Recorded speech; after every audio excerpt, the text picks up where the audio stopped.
శాసనసభకి YCP వాళ్ళు వెళ్ళాలా, నిలదీయాలి అన్నటువంటిది నాబోటోళ్ళందరూ మాట్లాడేది. వాళ్ళు చెయ్యట్లేదు. అదేమంటే మాకు ఆ హోదా రావాలి, ఈ హోదా రావాలి అన్నటువంటిది. అది ప్రజలు ఇవ్వాలి హోదా అన్నటువంటిది వీళ్ళు మాట్లాడతారు. ఎస్ నిజం కూడా. మండలిలో బలం ఉంది. ఇక్కడ మాట్లాడగలిగారు. ఇప్పుడు చూడండి మంచి పాయింట్ రైజ్ చేశారు. నేను మొట్టమొదటి ప్రస్తావించాను. రహేజా అనేటటువంటి సంస్థ ఏమి సాఫ్ట్‌వేర్ కంపెనీ కాదు. అదొక రియల్ ఎస్టేట్ కంపెనీ. బిల్డింగులు కట్టి అద్దెలకి ఇస్తది. సాఫ్ట్‌వేర్‌లా లేకపోతే మీకైనా నాకైనా అద్దెకిస్తది. మనం డబ్బులు కట్టుకోగలిగి ఉంటే గనక. అడ్వాన్స్ తీసుకుంటది. ఆ పైన అద్దె కాంట్రాక్ట్ రాసుకోవాలి. అలాంటి రియల్ ఎస్టేట్ కంపెనీకి భూములు కేటాయించడం ఏంటి? అది కూడా అతి చీప్ అండ్ బెస్ట్‌గా. అదేం పద్ధతి? రాష్ట్రంలో దాదాపు 10,000కి పైగా రియల్ ఎస్టేట్ సంస్థలున్నాయి. అపార్ట్మెంట్లు కడుతున్నారు, షాపింగ్ మాల్స్ కడుతున్నారు, షాపింగ్ కాంప్లెక్స్‌లు కడుతున్నారు. మరి వాళ్ళందరికి కూడా ఇవ్వచ్చు కదా! వాళ్ళేం పాపం చేశారు? వీడేం పుణ్యం చేశాడు?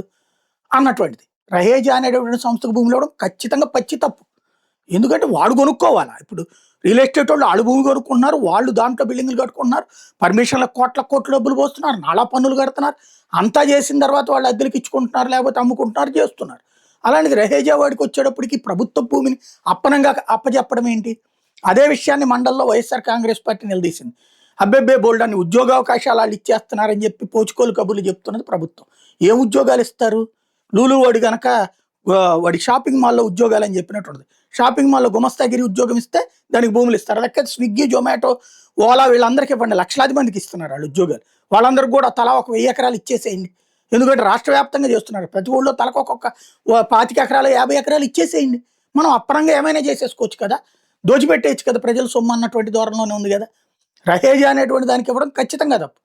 దాన్ని ఇవాళ కవర్ చేసుకునేటందుకు గాను నానా తిప్పలు పడింది ప్రభుత్వం.